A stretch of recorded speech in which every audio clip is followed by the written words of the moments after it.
नमस्कार दोस्तों, मेरा नाम है संतोष कुमार और आप देख रहे हैं कंपटीशन क्रेज यूट्यूब चैनल। दोस्तों, आज के इस वीडियो में हम डिस्कस करने वाले हैं लेटर ऑफ क्रेडिट, जो कि काफ़ी इंपॉर्टेंट रहेगा आपके एग्जाम पॉइंट ऑफ व्यू से। ठीक है, और आपके इंटरव्यू के लिए भी काफ़ी इंपॉर्टेंट है, क्योंकि इससे रिलेटेड क्वेश्चंस जो है आपके एग्जाम और इंटरव्यू दोनों में पूछे जाते हैं। ठीक है, तो चलिए शुरू करते हैं। आज की क्लास शुरू करने से पहले मैं आपसे एक सिंपल सा सवाल पूछना चाहता हूँ। सोचिए आप इंडिया में एक बिजनेसमैन है। ठीक है, आपने जर्मनी से 2 करोड़ की मशीनरी ऑर्डर की। ठीक है, लेकिन प्रॉब्लम ये है कि जर्मनी वाली कंपनी आपको जानती ही नहीं है। ठीक है, वो बोलती है पहले पेमेंट भेजिए तब हम माल भेजेंगे। ठीक है, और आप बोलते हो पहले माल भेजिए फिर हम पेमेंट करेंगे, जो कि जनरली होता है। ठीक है, अब बताइए दोनों एक दूसरे पर ट्रस्ट नहीं करेंगे तो बिजनेस कैसे करेंगे। ठीक है, ना बायर रिस्क लेना चाहता है और ना ही सेलर जो है। तो बताइए कि रोज हजारों करोड़ रुपए का बिजनेस कंट्री के बीच कैसे होता है, और इस ट्रस्ट का ब्रिज कौन बनाता है? तो आंसर है बैंक। और बैंक इसी ट्रस्ट को ऑफिशियली क्रिएट करता है एक पावरफुल डॉक्यूमेंट के थ्रू, जो है जिसको हम क्या कहते हैं, लेटर ऑफ क्रेडिट, यानी शॉर्ट में एलसी। ठीक है दोस्तों, मैं आपसे प्रॉमिस करता हूँ आज के बाद लेटर ऑफ क्रेडिट सिर्फ एक डेफिनेशन नहीं रहेगा, ये कॉन्सेप्ट आपके दिमाग में परमानेंटली प्रिंट हो जाएगा। और एक रिक्वेस्ट है, इस क्लास को सिर्फ सुनना मत, हर सीन को अपने दिमाग में इमेजिन करना, क्योंकि बैंकिंग को रटना नहीं है, समझना पड़ता है। ठीक है, तो बिना किसी डिले के चलिए शुरू करते हैं। सबसे पहले लेटर ऑफ क्रेडिट का मीनिंग समझते हैं। लेटर ऑफ क्रेडिट को शॉर्ट में एलसी कहते हैं। ठीक है, लेटर ऑफ क्रेडिट एक बैंक की रिटन पेमेंट गारंटी होती है। इसका मतलब है अगर बायर पेमेंट नहीं करेगा तो बैंक सेलर को पेमेंट करेगा। लेकिन एक इंपॉर्टेंट कंडीशन ये है कि सेलर को एलसी में लिखी हुई सारी कंडीशन प्रॉपरली फॉलो करनी होती है। ठीक है, यहाँ एक लाइन हमेशा याद रखना, सेलर बायर पर ट्रस्ट नहीं करता है, सेलर बैंक पर ट्रस्ट करता है। ठीक है, और इसी वजह से जो है करोड़ों रुपए का इंटरनेशनल बिजनेस सेफली हो पाता है। ठीक है, मान लीजिए राहुल इंडिया में मोबाइल फोन का बिजनेस करता है। ठीक है, उसको साउथ कोरिया की एक कंपनी से लेटेस्ट स्मार्टफोन जो है इंपोर्ट करने हैं। ठीक है, ऑर्डर वैल्यू है 1 करोड़ रुपए। अब दिक्कत शुरू होती है, साउथ कोरियन कंपनी बोलती है राहुल जी पहले पेमेंट भेजिए। राहुल बोलता है नहीं, पहले माल भेजिए। अब दोनों की भी बात सही है। सेलर सोच रहा है कहीं माल भेजने के बाद पेमेंट ना मिले, और बायर सोच रहा है कहीं पैसे भेजने के बाद जो है माल ही ना मिले, यानी ट्रस्ट जीरो है। इससे क्या है, बिजनेस रुक जाएगा, क्योंकि एक दूसरे पे ना तो बायर बिलीव कर रहा है और ना ही सेलर जो है। ठीक है, यही एंट्री होती है बैंक की। राहुल अपने बैंक में जाता है और कहता है सर मेरे ब्याह पर एक लेटर ऑफ क्रेडिट इशू कर दीजिए। अब बैंक क्या करेगा? बैंक सीधा एलसी इशू नहीं करेगा। बैंक क्या करेगा, सबसे पहले राहुल की फाइनेंशियल पोजीशन चेक करेगा। ठीक है, उसका बिजनेस देखेगा, उसका रीपेमेंट ट्रैक देखेगा और उसकी क्रेडिट वर्थनेस इवेल्युएट करेगा। अगर सब कुछ सेटिस्फाई हुआ तो बैंक साउथ कोरिया सेलर के फेवर में जो है एलसी इशू कर देगा। ठीक है, यानी बैंक अगर बायर की सारी फाइनेंशियल कंडीशंस देखने के बाद जो है सेटिस्फाई होता है तो वो सेलर के फेवर में जो है एलसी इशू कर देता है। ठीक है, अब सेलर सोचता है अब मुझे राहुल से ज्यादा जो है बैंक पर भरोसा है। ठीक है, राहुल पेमेंट करे या न करे जो है, लेकिन बैंक करेगा। अब क्या है, अब सेलर जो है कॉन्फिडेंटली क्या करेगा, गुड्स शिप कर देगा। ठीक है, गुड्स शिप होने के बाद जो है वो शिपिंग डॉक्यूमेंट्स बैंक को सबमिट करता है। बैंक डॉक्यूमेंट वेरीफाई करता है, अगर डॉक्यूमेंट बिल्कुल एलसी के अकॉर्डिंग है तो बैंक सेलर को पेमेंट रिलीज कर देता है, और बाद में राहुल जो है बैंक को पेमेंट कर देता है। ठीक है, देखा, ना बायर डरा ना सेलर, और दोनों के बीच जो है ट्रस्ट बैंक ने क्रिएट कर दिया। ठीक है, आप सिंपल सा एक लाइन याद रखिए, लेटर ऑफ क्रेडिट जो है बायर और सेलर के बीच ट्रस्ट नहीं क्रिएट करता, लेटर ऑफ क्रेडिट जो है बायर के बैंक और सेलर के बीच जो है ट्रस्ट क्रिएट करता है। ठीक है, और ये लाइन जो है कभी कभी इंटरव्यूज में आपसे पूछ ली जाती है, तो आप याद रखना, लेटर ऑफ क्रेडिट बायर और सेलर के बीच ट्रस्ट नहीं क्रिएट कर रहा है, लेटर ऑफ क्रेडिट जो है बायर के बैंक और सेलर के बीच जो है ट्रस्ट क्रिएट कर रहा है। ठीक है, क्लियर है यहाँ तक?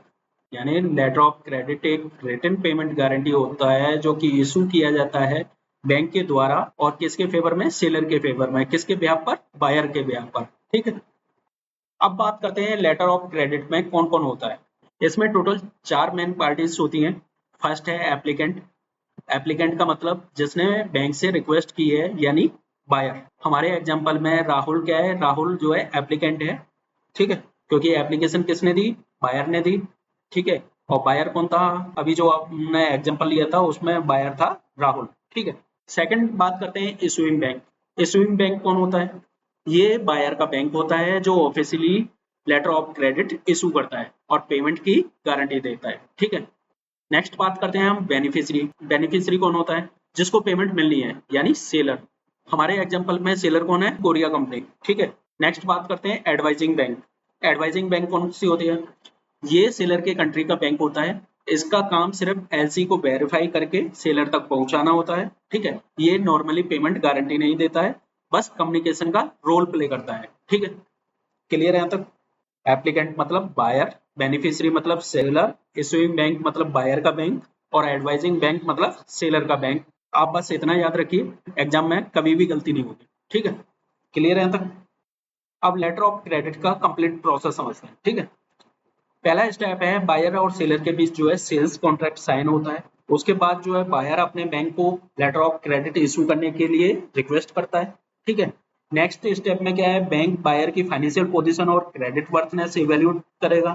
ठीक है, उसके बाद जो है बैंक सेलर के फेवर में जो है लेटर ऑफ क्रेडिट इशू करता है। कब करता है? जब बायर की फाइनेंशियल पोजीशन और क्रेडिट वर्थनेस इवेल्यूएट कर लेता है। ठीक है, उसके बाद जो है लेटर ऑफ क्रेडिट सेलर के कंट्री के एडवाइजिंग बैंक के थ्रू जो है सेलर तक पहुंचती है। ठीक है, नेक्स्ट स्टेप में सेलर गुड्स मैन्युफैक्चर करके जो है शिप कर देता है। उसके बाद जो है सेलर शिपिंग के बाद जो है डॉक्यूमेंट्स बैंक को सबमिट करता है, जैसे कि कमर्शियल इनवॉइस हो गया। ठीक है, पैकेजिंग लिस्ट हो गई, बिल्स हो गए, इंश्योरेंस पॉलिसीज हो गई। ठीक है, सर्टिफिकेट ऑफ ओरिजिन हो गया। ठीक है, ट्रांसपोर्ट डॉक्यूमेंट्स हो गए या इंस्पेक्शन सर्टिफिकेट हो गए। ठीक है, उसके बाद क्या है, बैंक हर डॉक्यूमेंट को केयरफुली वेरीफाई करता है। ठीक है, और एक भी अगर मिसमैच हुआ तो पेमेंट होल्ड भी कर सकता है। ठीक है, नेक्स्ट स्टेप में क्या है, नेक्स्ट स्टेप में डॉक्यूमेंट्स परफेक्टली मैच होने के बाद जो है बैंक सेलर को पेमेंट रिलीज कर देता है। उसके बाद बायर बैंक को पेमेंट करता है, बैंक डॉक्यूमेंट्स बायर को देता है। ठीक है, और बायर पोर्ट से गुड्स रिसीव कर लेता है। इसी तरह से एक इंटरनेशनल ट्रेड सेफली कंप्लीट हो जाते हैं। आप सिंपल सा बस एक लाइन याद रखिए, banks deals in documents not goods. ठीक है, बैंक कभी गुड्स चेक नहीं करता है। बैंक को ये नहीं देखना है कि मोबाइल अच्छा है या खराब, ठीक है, मशीनरी सही है या डिफेक्टिव। बैंक सिर्फ डॉक्यूमेंट्स चेक करता है। अगर डॉक्यूमेंट्स एलसी के अकॉर्डिंग है तो पेमेंट रिलीज हो जाएगी, अदरवाइज नहीं। ठीक है, अब सबसे इंपॉर्टेंट बात करते हैं, लेटर ऑफ क्रेडिट कितने टाइप्स के होते हैं। पहला है रिवोकेबल एलसी। रिवोकेबल एलसी क्या होता है? इसको कभी भी कैंसिल या मॉडिफाई किया जा सकता है, यानी आज के टाइम में प्रैक्टिकली यूज नहीं होता है रिवोकेबल एलसी। ठीक है, सेकंड है इरेवोकेबल एलसी। ये सबसे इंपॉर्टेंट और सबसे कॉमनली यूज एलसी है। ठीक है, एक बार अगर इशू हो गई तो ना तो बायर इसे अपनी मर्जी से कैंसिल कर सकता है और ना ही बैंक। ठीक है, और इसे कैंसिल करने के लिए सभी पार्टीज की कंसेंट जरूरी होती है। ठीक है, इसी वजह से इंटरनेशनल ट्रेड में मैक्सिमम ट्रांजैक्शन इरेवोकेबल एलसी के थ्रू होते हैं। किसके थ्रू होते हैं? इरेवोकेबल एलसी के थ्रू जो है। ठीक है, अगर क्वेश्चन में सिर्फ most common letter of credit पूछा जाए तो आपका आंसर होना चाहिए irrevocable letter of credit. Clear है यहाँ तक? नेक्स्ट बात करते हैं हम कंफर्म्ड एलसी की। कंफर्म एलसी क्या होता है? अगर सेलर को बायर के बैंक पर भी ट्रस्ट नहीं है तो सेलर के कंट्री का एक और बैंक गारंटी दे देता है। ठीक है, इसे क्या है? इसे कंफर्म्ड एलसी कहते हैं। ठीक है, क्योंकि यहाँ पे जो है दो बैंक्स गारंटी देते हैं। ठीक है, इसलिए इसको क्या बोलते हैं? कंफर्म एलसी बोलते हैं। क्लियर है यहाँ तक? नेक्स्ट बात करते हैं साइट एलसी। साइट एलसी क्या होता है? साइट एलसी का मतलब होता है इमीडिएट पेमेंट, यानी डॉक्यूमेंट सबमिट होते ही पेमेंट कर देना। तो इमीडिएट पेमेंट मतलब साइट एलसी। ठीक है, क्लियर है तक? नेक्स्ट बात करते हैं यूसेंस एलसी। यूसेंस एलसी का मतलब होता है पेमेंट जो है फ्यूचर डेट में होती है, जैसे कि 30 डेज हो गया। ठीक है, 60 डेज, 90 डेज या 180 डेज, यानी आपको टाइम पीरियड दे दिया जाता है और पेमेंट जो है फ्यूचर में होगी। ठीक है, तो उसे क्या बोलेंगे हम? जो है यूसेंस एलसी बोलेंगे। क्लियर? और इमीडिएट पेमेंट के लिए क्या बोलेंगे? Site LC. क्लियर है यहाँ तक? नेक्स्ट बात करते हैं हम ट्रांसफरेबल एलसी। ट्रांसफरेबल एलसी क्या होता है कि बेनिफिशियरी दूसरे सेलर को ट्रांसफर कर सकता है। ठीक है, और ये एलसी जो है मोस्ट कॉमनली जो है ट्रेडिंग बिजनेस में यूज किया जाता है। ठीक है, क्लियर है यहाँ तक? नेक्स्ट बात करते हैं back to back LC. Back to back LC का मतलब होता है अगर लेटर ऑफ क्रेडिट के अगेंस्ट दूसरी एलसी यानी दूसरा लेटर ऑफ क्रेडिट इशू होता है, ठीक है, तो उसे हम बैक टू बैक एलसी कहते हैं और इसे जो है मोस्टली मिडलमैन ट्रेडर्स यूज करते हैं। ठीक है, लास्ट बात करते हैं हम जो है stand by letter of credit.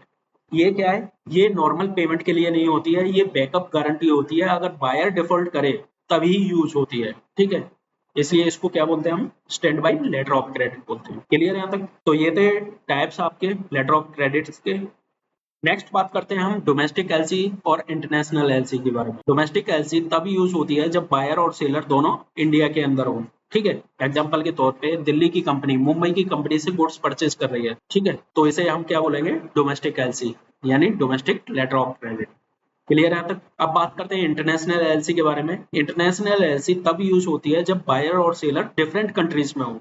Example के तौर पे इंडिया और जापान या इंडिया और साउथ कोरिया। ठीक है, अब बात करते हैं कौन कौन से क्वेश्चंस आपके एग्जाम पॉइंट ऑफ व्यू से बन सकते हैं।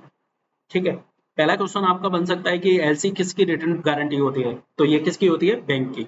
ठीक है, सेकंड आपका क्वेश्चन बन सकता है कि एप्लीकेंट कौन होता है, एप्लीकेंट होता है बायर। ठीक है, बेनिफिशियरी कौन होता है, बेनिफिशियरी होता है सेलर। ठीक है, बैंक्स गुड्स वेरीफाई करता है या डॉक्यूमेंट्स, तो बैंक्स वेरीफाई करता है डॉक्यूमेंट्स। ठीक है, सबसे कॉमन एलसी कौन सा है, सबसे कॉमन एलसी है इररिवोकेबल एलसी जो है। ठीक है, इमीडिएट पेमेंट के लिए कौन सा एलसी यूज होता है, इमीडिएट पेमेंट के लिए यूज होता है साइट एलसी। ठीक है, फ्यूचर पेमेंट्स के लिए कौन सा एलसी यूज होता है, फ्यूचर पेमेंट के लिए यूज होता है यूसेंस एलसी। ठीक है, और बैकअप गारंटी के लिए कौन सा एलसी यूज होता है, बैकअप गारंटी के लिए यूज होता है stand by letter of credit. Clear है यहाँ तक। तो दोस्तों आज हमने सिर्फ लेटर ऑफ क्रेडिट की डेफिनेशन नहीं पढ़ी, हमने उसके पीछे का पूरा बिजनेस लॉजिक समझा। ठीक है, अब जब भी आप न्यूज़पेपर में पढ़ेंगे कि किसी कंपनी ने एलसी के थ्रू इंपोर्ट किया या बैंकिंग अवेयरनेस में एलसी का क्वेश्चन देखेंगे, तो आपके दिमाग में पूरी स्टोरी चलने लगेगी। और वही होती है रियल लर्निंग, क्योंकि जो चीज समझ में आती है उसे कभी रटना नहीं पड़ता। ठीक है, अगर आज की क्लास से आपको एक भी कॉन्सेप्ट क्लियरली समझ में आया हो तो वीडियो को लाइक करिए, अपने बैंकिंग एस्पिरेंट्स दोस्तों के साथ जो है शेयर करिए। ठीक है, तो मैं मिलूंगा आपसे अगली क्लास में एक और पावरफुल बैंकिंग अवेयरनेस टॉपिक के साथ। ठीक है, तब तक के लिए थैंक यू।